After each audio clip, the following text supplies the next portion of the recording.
আসসালামু আলাইকুম viewers, welcome to my channel. আজকে আমি আপনাদের সাথে শেয়ার করব খুবই মজার একটা রেসিপি, ব্রোকলি রেসিপি। আশা করছি ভালো লাগবে। আর এই ব্রোকলি সবজি দিয়ে রুটি, পরোটা এবং গরম ভাতের সাথে খেতে কিন্তু অনেক ভালো লাগে। আশা করছি আজকের এই রেসিপিও আপনাদের কাছে ভালো লাগবে। ভালো লাগলে প্লিজ একটা লাইক দিয়ে কন্টিনিউ করবেন আর ফুল ভিডিওটি ওয়াচ করার অনুরোধ রইল। আর আপনারা যদি আমার চ্যানেলে নতুন হয়ে থাকেন তাহলে প্লিজ চ্যানেলটিকে সাবস্ক্রাইব করে পাশে থাকা বেল আইকনটি প্রেস করে রাখবেন। আর যারা অলরেডি করে দিয়েছেন তাদেরকে অসংখ্য অসংখ্য ধন্যবাদ। তো প্রথমে আমি চুলায় একটা প্যান বসিয়ে দিয়েছি আর এখানে পর্যাপ্ত পরিমাণ আমি পানি দিয়েছি। আর এখানে একটা ব্রোকলি আমি টুকরো টুকরো করে কেটে নিয়েছি। এই ব্রোকলির টুকরোগুলো আমি এই গরম পানির ভিতরে একটু ভাপিয়ে নেব 1 মিনিটের জন্য। তো খুব বেশি সময় ধরে কিন্তু ভাপানো যাবে না, তাহলে আবার ওভার কুক হয়ে যাবে। তো আমি 1 মিনিটই কিন্তু ভাপিয়ে নিয়েছি এই ব্রোকলি। এখন আমি তুলে নিচ্ছি পানি থেকে। তারপর চুলায় একটা প্যান বসিয়ে এখানে 1 টেবিল চামচ আমি তেল দিয়েছি। তারপরে এখানে 3টা আলু আমি কেটে নিয়েছি এভাবে করে। আর এই আলুগুলো কিন্তু নতুন আলু। এখন এই আলুগুলো আমি ভেজে নেব।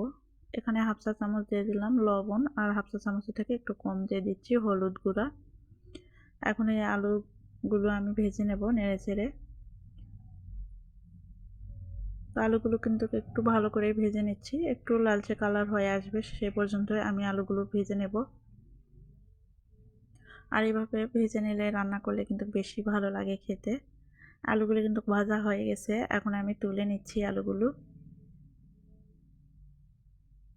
আর ওই তেলের মধ্যেই আমি এখন ভেজে নেব ব্রোকলি। এখানে ব্রোকলিগুলো দিয়ে দিলাম, দিয়ে এই ব্রোকলিও আমি একটুখানি ভেজে নেব হালকা। যে কোনো সবজির কিন্তু একটা আলাদা গন্ধ থাকে, আর এরকম যদি ভেজে নেওয়া হয় তাহলে কিন্তু সেই গন্ধটা কিন্তু থাকবে না। আর বেশি কিন্তু ভাজা যাবে না, খুব সামান্যই আমি ভাজবো 1 মিনিটের মতো। তো 1 মিনিটের মতো আমি এভাবে নেড়েচেড়ে ব্রোকলি ভেজে নিয়েছি। এখন এই ব্রোকলিগুলো আমি তুলে নিচ্ছি। আর ওই প্যানে আমি আবারও দিয়ে দিচ্ছি 2 টেবিল চামচ তেল আর দিয়ে দিচ্ছি একটা বড় সাইজের পেঁয়াজ কুচি। আর এখন এই পেঁয়াজ কুচিটা আমি নেড়েচেড়ে ভেজে নেব, একটু সফট হয়ে আসা পর্যন্ত পেঁয়াজটা ভাজবো। পেঁয়াজটা যখন সফট হয়ে এসেছে এই পর্যায়ে আমি দিয়ে দিচ্ছি এখানে 2টা কাঁচা মরিচ ফালি। ঝালটা অবশ্য আপনাদের স্বাদ অনুযায়ী দিয়ে নেবেন। আমি 2টা কাঁচা মরিচ ব্যবহার করেছি। এখন আবারও একটুখানি নেড়েচেড়ে ভেজে নিচ্ছি। এখন এখানে দিয়ে দিচ্ছি 1 টেবিল চামচ আদা রসুন বাটা। আদা রসুন একসঙ্গে বাটা আছে। এখন আদা রসুন আমি একটুখানি ভেজে নেব কাঁচা গন্ধটা চলে যাওয়া পর্যন্ত। আদা রসুন বাটা ভেজে নেওয়া হয়ে গেছে। এখন সামান্য পরিমাণ আমি পানি অ্যাড করে দিলাম। এখন দিয়ে দিচ্ছি হাফ চা চামচ হলুদ গুঁড়া, হাফ চা চামচ লাল মরিচের গুঁড়া, হাফ চা চামচ জিরার গুঁড়া, হাফ চা চামচ দিয়ে দিলাম গরম মশলা গুঁড়া, হাফ চা চামচ ধনিয়া গুঁড়া আর স্বাদ অনুযায়ী লবণ দিয়ে দিলাম। এখানে 2টা টমেটো দিয়ে দিচ্ছি, একটু পাতলা করে কেটে নিয়েছি। এখন সব মশলাগুলো নেড়েচেড়ে কষিয়ে নেব। তো মশলাগুলো কিন্তু খুব ভালো করে কষাতে হবে, মশলা যেন কাঁচা গন্ধ না থাকে। মশলাটা যত ভালো কষানো হয় এই রেসিপিটাও খেতে কিন্তু ততটাই ভালো হয়।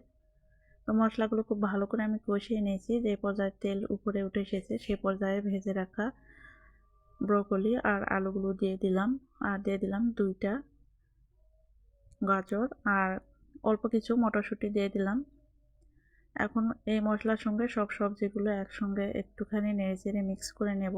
আর এভাবে নেড়েচেড়ে কিন্তু এই মশলার সঙ্গে একটু কষিয়ে নেব 3-4 মিনিট সময় নিয়ে। মশলার সঙ্গে আমি 3 থেকে 4 মিনিট কষিয়ে নেওয়ার পরে আমি এখানে দিয়ে দিলাম 2.5 কাপ পরিমাণ পানি ঝোলের জন্য।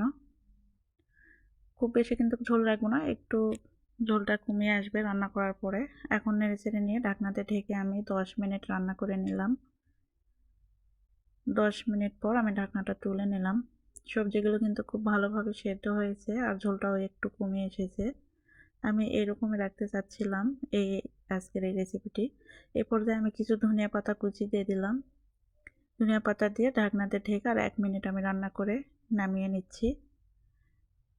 আমি কিন্তু নামিয়ে পরিবেশন করে নিয়েছি। এটা দেখতেই পারছেন তৈরি হয়ে গেল ব্রোকলির এই সবজি রেসিপি।